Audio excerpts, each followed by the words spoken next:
नमस्कार। फिर से एक बार स्वागत है मेरे चैनल पर। मैं हूं राज। आप देख रहे हैं हाईवे 33। दोस्तों, मैं जो आपको कहानी आज बताने जा रहा हूं, ये मोहित जी ने हमें शेयर किया है। मोहित जी एक ट्रक ड्राइवर हैं और ये घटना 2013 की है। तो क्या थी कहानी, क्या थी घटना, चलते हैं मोहित जी के इस कहानी में। लेकिन दोस्तों, अगर आप मेरे चैनल पर नए हो और अभी तक आपने मेरे चैनल को सब्सक्राइब नहीं किया है तो प्लीज़ जल्दी से कर लीजिए और साथ में बेल आइकन को दबाना ना भूलिएगा। तो शुरू करते हैं आज की कहानी। दोस्तों, मेरा नाम मोहित है। ये घटना 2013 की मेरे साथ में घटी थी। मैं बिहार का रहने वाला हूँ। मैं एक ट्रक चालक हूँ, अपना ही ट्रक चलाता हूँ। मैं 2 दिन या 3 दिन पर अपने गांव लौटता था शहर से, और वो रात तो मैं कभी भूल ही नहीं पाता हूँ। हमारे जो गांव की पास की रोड है, जो करीब 3 किलोमीटर की लंबाई में है फैली हुई, वो कुछ सालों से भूतहा रोड में बन चुका था। क्यों बना था, उसके पीछे भी एक कहानी है। उस रोड पर कुछ साल पहले एक कार और ट्रक की एक्सीडेंट हो गई थी, जिसमें कार चालक और साथ में उसकी पत्नी का मौत हो चुका था। वो घटना तो ऐसी घटना तो आए दिन रोड पर चलती रहती है, ये तो होती ही रहती है। लोग बाग इसको भी एक घटना समझ करके भूल गए थे। लेकिन कुछ दिनों के बाद में एक लाल कपड़े में, साड़ी में एक औरत उस रोड पर रोती हुई दिखाई देने लगी। वो रात के करीब 12 बजे से लेकर के 2 बजे रात के बीच में दिखाई पड़ती थी। वो बीच सड़क पर या फिर सड़क के साइड में और कभी पेड़ों के पास में नजर आती थी। कोई भी गाड़ी उस वक्त रात में गुजरती थी तो उस गाड़ी को पीछा करती थी और सड़क के बीचों बीच में जाकर खड़ी हो जाती थी। कई ड्राइवर बचने की कोशिश करते थे और कई बच भी जाते थे, और कईयों ने तो अपना संतुलन खो देते थे और कहीं न कहीं एक्सीडेंट कर देते थे। उस डर से ही लोग बाग भयभीत हो चुके थे, और कुछ गांव वालों ने मिलकर के उस गांव के रोड के पर एक छोटा सा हनुमान जी का मंदिर बनवा दिया था, और तब से वो जगह बिल्कुल क्लियर हो गई थी। फिर वो औरत उस रोड पर दिखाई नहीं पड़ती थी।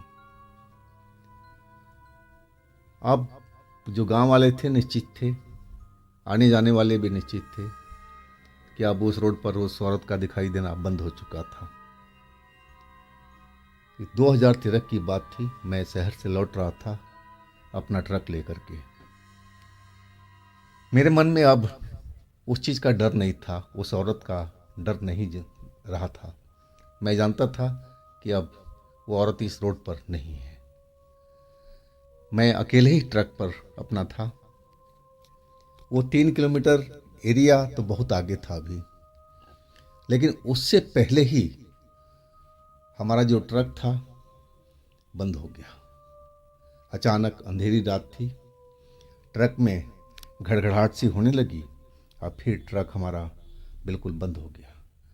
अब मैं लाख कोशिश कर लिया, लेकिन ट्रक स्टार्ट नहीं हो पा रहा था। मुझे समझ में नहीं आ रहा था कि अब मैं इस रात को क्या करूं, क्या गांव से लोगों को मदद के लिए बुलाऊं। लेकिन मैं पहले अपनी पूरी तसल्ली कर लेना चाहता था। अब मैं ट्रक का इंजन का छानबीन करने लगा कि आखिर ट्रक में ऐसी क्या बीमारी हो गई जो स्टार्ट नहीं हो पा रही है। मैं ट्रक से नीचे उतर करके भी देखने लगा था, कहीं हमारी बैटरी तो खराब नहीं हो गई है। मुझे अब ऐसा ही महसूस होने लगा था, क्योंकि हमारे जो इंडिकेटर वगैरह थे वो काम नहीं कर रहे थे। अब ऐसा जब होता है तो बैटरी का डिस्चार्ज हो जाना ही माना जाता है।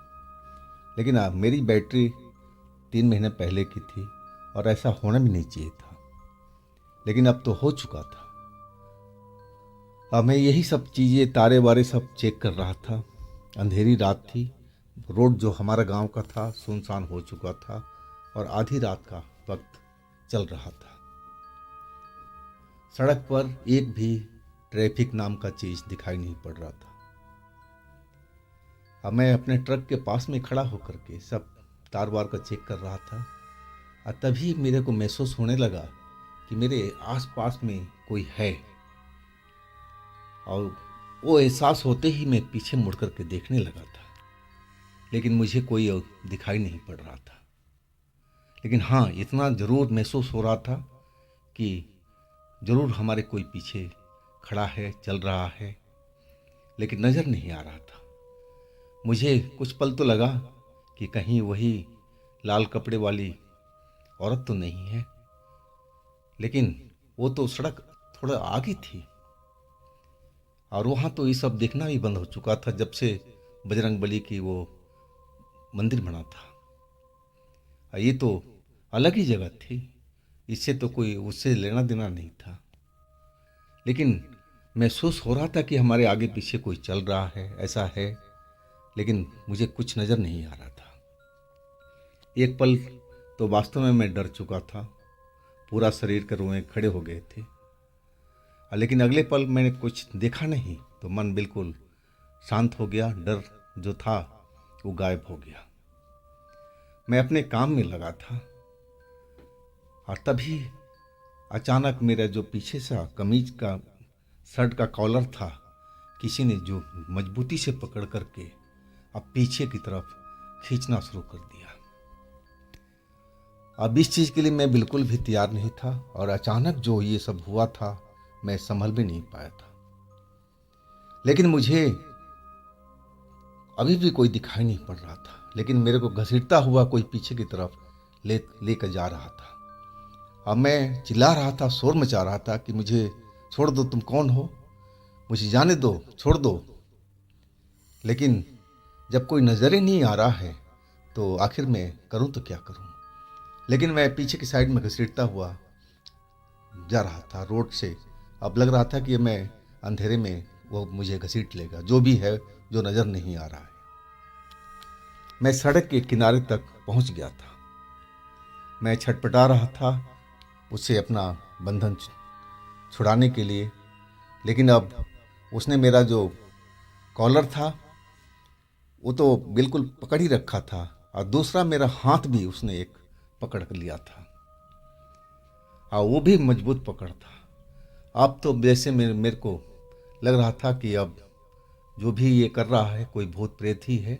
अब मैं विश्वास कर लिया था कि इस रोड पर अभी भी कोई भूत प्रेत है, लेकिन दिखाई मुझे अभी भी नहीं नजर आया था। डर के मारे मेरा बुरा हाल हुआ पड़ा था। मैं चिल्ला रहा था, लोगों से मदद की गुहार कर रहा था, लेकिन आसपास में वहाँ कोई बस्ती भी नहीं थी, ना कोई उस टाइम में कोई रोड पर चल रहा था, ना कोई ट्रैफिक थी। तो आखिर हमारी आवाज़ कौन सुनेगा इस रात में। अचानक वो जो चीज़ मुझे घसीट रहा था वो मुझे अंधेरे के साइड में, पेड़ों के साइड में खींच ले गया। मैं बस चिल्लाता ही रह गया था। बचाव में बहुत कुछ करने की कोशिश किया, लेकिन मैं उसके पकड़ से छूट नहीं पाया था। अब मुझे वो एक पेड़ के पास में ले गया और जैसे ही वो पेड़ के पास में पहुंचा और मुझे वो पेड़ के पास में चिपका सा दिया। मुझे अभी भी वो चीज़ नज़र नहीं आ रहा था, जो मेरे साथ में ये खेल खेल रहा था वो अभी भी मुझे नज़र नहीं आ रहा था। अब मैं पेड़ में जिसे किसी ने गोंद लगा कर के मेरे को चिपका दिया हो, मैं चिपक सा गया था। मैं उससे पेड़ से हट नहीं पा रहा था, अपने आप को छुड़ा नहीं पा रहा था। मैं अभी भी ज़ोर ज़ोर से गुहार कर रहा था, किसी को बुलाने की कोशिश कर रहा था और चिल्लाए जा रहा था।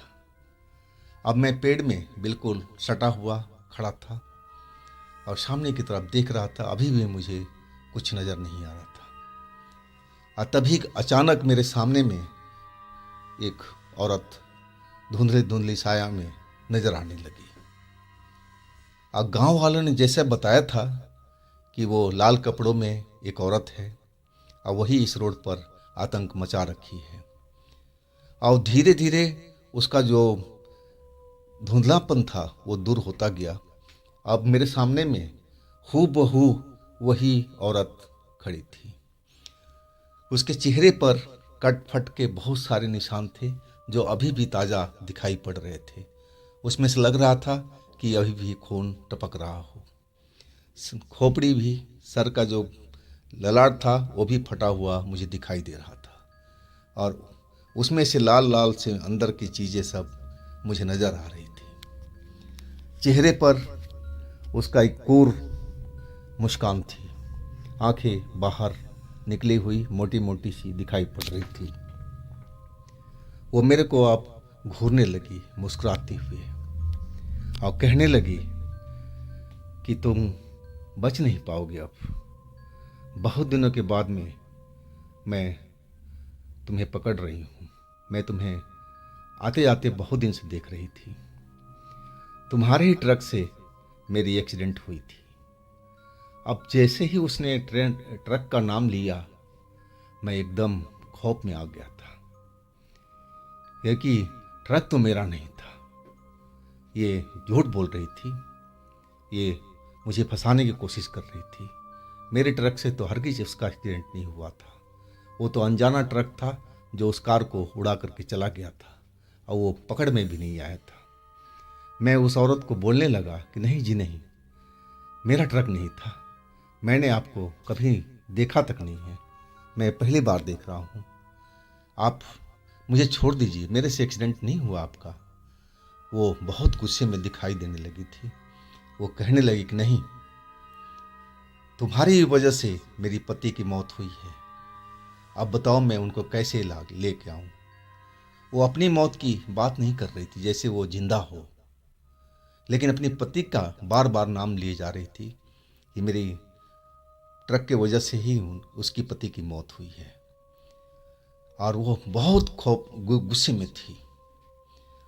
अब जो उसकी मोटी मोटी आंखें थी वो अब लाल लाल सी दिखाई देने लगी थी। अब वो गुस्से में बहुत ज़्यादा हो गई थी और मुझे लग रहा था कि अब मुझे वो मार डालेगी। मैं हाथ जोड़े गुहार कर रहा था कि देखिए, आपको गलतफहमी हुई है। हमारी ट्रक से आपकी पति का मौत नहीं हुआ है, ना आपका हुआ है। वो कोई और ट्रक था। मैं तो बस सुना हूँ। मैं तो आपको पहली बार देख रहा हूँ। आप मुझे जाने दीजिए।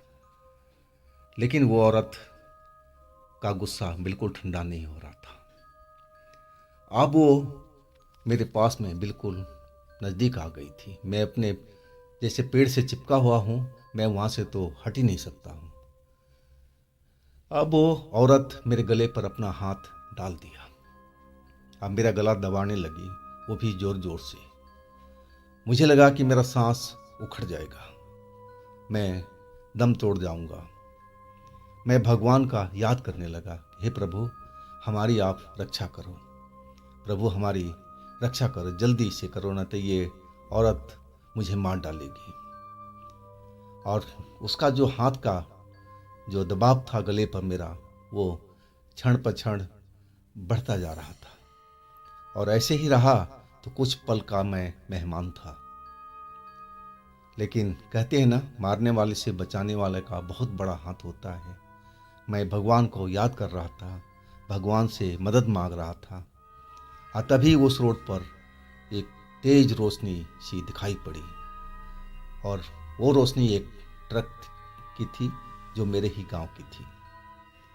और ट्रक का रोशनी देख करके वो जो औरत थी लाल कपड़ों में, वो मेरे हाथ, उसने अपना हाथ मेरे गले से छोड़ दिया। अब मैं लंबी लंबी सांस लेने लगा। अब उस ट्रक को देखने लगी थी, जो उस तरफ से आ रहा था जिसकी रोशनी फैली हुई थी रोड पर, और वो क्षण पर क्षण नज़दीक आता जा रहा था। अब वो मुझे छोड़ दिया और उस ट्रक की रोशनी की तरफ चल पड़ी दौड़ती हुई। और जैसे ही वो 10 कदम आगे बढ़ी होगी और मेरा जो शरीर था उस पेड़ से छूट चुका। शायद उसने अपनी जादू से ही मेरे शरीर को उस पेड़ में चिपका रखा था। मैंने देखा कि उसका दौड़ना बस मुझे दिखाई दिया था कुछ ही पल के लिए, अब फिर वो गायब हो चुकी थी।